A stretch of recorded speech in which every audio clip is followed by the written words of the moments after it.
ಮುಂಡಂಗೋಡ್ ತಾಲೂಕಿನ ಬಾಚಣಿಕಿ ಅಣೆಕಟ್ಟಿನ ಉಪಕಾಲುವೆ ವ್ಯಾಪ್ತಿಯಲ್ಲಿ ರೈತರಿಗೆ ಯಾವುದೇ ನೋಟಿಸ್ ನೀಡದೆ ಪಹಣಿಯಲ್ಲಿ ಜಮೀನಿನ ವಿಸ್ತೀರ್ಣ ಕಡಿಮೆ ಮಾಡಿ ಸಣ್ಣ ನೀರಾವರಿ ಇಲಾಖೆ ಹೆಸರು ದಾಖಲಿಸಿ ಅಧಿಕಾರ ದುರುಪಯೋಗ ಪಡಿಸಿಕೊಳ್ಳಲಾಗಿದೆ ಎಂದು ದಲಿತ ಸಂಘರ್ಷ ಸಮಿತಿ ಜಿಲ್ಲಾಧ್ಯಕ್ಷ ಬಸವರಾಜ್ ಸಂಗಮೇಶ್ವರ್ ಗಂಭೀರ ಆರೋಪ ಮಾಡಿದ್ದು, ಇದಕ್ಕೆ ಕಾರಣರಾದ ತಹಶೀಲ್ದಾರ್ ಹಾಗೂ ಸಣ್ಣ ನೀರಾವರಿ ಇಲಾಖೆ ಸಹಾಯಕ ಕಾರ್ಯಪಾಲಕ ಇಂಜಿನಿಯರ್ ಅವರನ್ನ ಕೂಡಲೇ ಅಮಾನತುಗೊಳಿಸಬೇಕೆಂದು ಆಗ್ರಹಿಸಿದ್ದಾರೆ.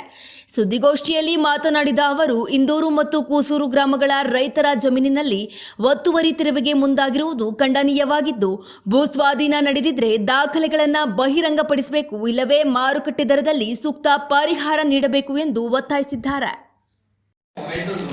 ಅತಿ ಸಣ್ಣ ರೈತರು ಅಂತವರು 7 ಗುಂಟೆ 8 ಗುಂಟೆ 10 ಗುಂಟೆ ಈಗ ಯಾರಿಗೂ ಒಂದು ನೋಟಿಸ್ ಕೊಡಲಾರದೆ ಅವರು ಕೇಳಿಸಲಾರ್ದಂಗೆ ಅವರ ಉತ್ತರದಲ್ಲಿ ಕಡಿಮೆ ಮಾಡಿದ್ದಾರೆ.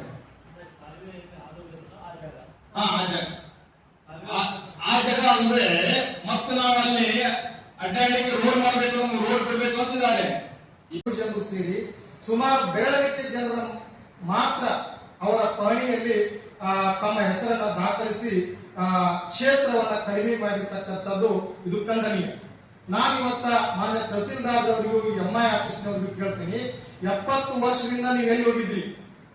ನೀವು ರೈತರಿಗೆ ಪರಿಹಾರ ಘೋಷಣೆ ಮಾಡಿದ್ದೇ ಕರೆ ಆದ್ರೆ ನೀವು ಪರಿಹಾರ ಘೋಷಣೆಯ ಒಂದು ಲಿಸ್ಟ್ ಅನ್ನ ಅಥವಾ ಆದೇಶವನ್ನ ಆ ರೈತರಿಗೆ ಇದುವರೆಗೆ ಹಾಕೊಡ್ಲಿಲ್ಲ.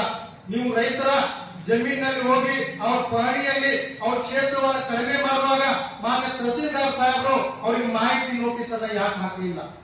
ತಮ್ಗೆ ಈ ಅಧಿಕಾರವನ್ನು ಯಾರು ಕೊಟ್ಟರು? ತಾವು ಮಾತಾಡ್ತಿದ್ರೆ ನಮ್ಗೆ ಎಸಿ ಅವರು ಆದೇಶ ಮಾಡ್ಯಾರೆ, ಡಿಸಿ ಅವರು ಆದೇಶ ಮಾಡ್ಯಾರೆ ಅಂತ ಹೇಳ್ತೀರಾ. ನಾನ್ ನಿಮ್ಗೆ ಕಾನೂನು ಪ್ರಕಾರ ಮಾಡ್ಲಿಕ್ಕೆ ನಾನು ಬೇಡ ಅನ್ನೋದಿಲ್ಲ. ನಾನು ಕಾನೂನನ್ನ ಗೌರವಿಸ್ತೇನೆ. 2,000 ಎಕರೆಗೆ ಹೋಗುವಂತ ಡ್ಯಾಮಿನ ನೀರು ಸುಮಾರು 500 ಎಕರೆ ಇದೆ. ತಾವೆಲ್ಲ ಬಾಚಣಿಕೆಯಿಂದ ಹುಸೂರುವರೆಗೆ ತಮ್ಗೆ ಬರ್ತಕ್ಕಂಥ ಎಲ್ಲ ಕಾಲುವೆಗಳನ್ನ ಒತ್ತುವರಿಯಾಗಿರ್ತಕ್ಕಂಥ ಎಲ್ಲ ರೈತರಿಗೆ ನೋಟಿಸ್ ಕೊಟ್ಟು ನೀವು ತೆರವುಗೊಳಿಸಿ. ಪಾಪ ಬರ್ತಾಯಿನ ಅತಿ ಸಣ್ಣ ರೈತರು ಇವತ್ತು ಅದರಲ್ಲಿ ತಮ್ಮ ಜಾಗೆಯಲ್ಲಿ ಅವ್ರ ಜಾಗೆಯಲ್ಲಿ ಅವ್ರು ಹೊಂದಲ್ಲಿ 1 ಎಕರೆ 2 ಎಕರೆ ಅಡಿಕೆ ತೋಟ ಮಾಡ್ಕೊಂಡಿದ್ದಾರೆ. ಕೆಲವೊಂದಿಷ್ಟು ಜನರು ಶಾಲೆ ಕಟ್ಕೊಂಡಿದ್ದಾರೆ, ಕೆಲವೊಂದಿಷ್ಟು ಜನರು ಬಿಲ್ಡಿಂಗ್ ಕಟ್ಕೊಂಡಿದ್ದಾರೆ, ಕೆಲವೊಂದಿಷ್ಟು ಜನರು ಮನಿ ಕಟ್ಕೊಂಡಿದ್ದಾರೆ. ನೀವು ಅಂತವ್ರಿಗೆಲ್ಲ ತೆರವುಗೊಳಿಸ್ತೀವಿ ಅಂತ ಹೇಳಿ ದಬ್ಬಾಳಿಕೆ ಮಾಡೋದಾಗ್ಲಿ ಅಥವಾ ದೌರ್ಜನ್ಯ ಮಾಡೋದಾಗ್ಲಿ ಮಾಡಿದ್ರೆ ನಾವು ಸುಮ್ಮನೆ ಇರೋದಿಲ್ಲ. ಮುಂದಿನ ದಿನಮಾನಗಳಲ್ಲಿ ಎಲ್ಲಾ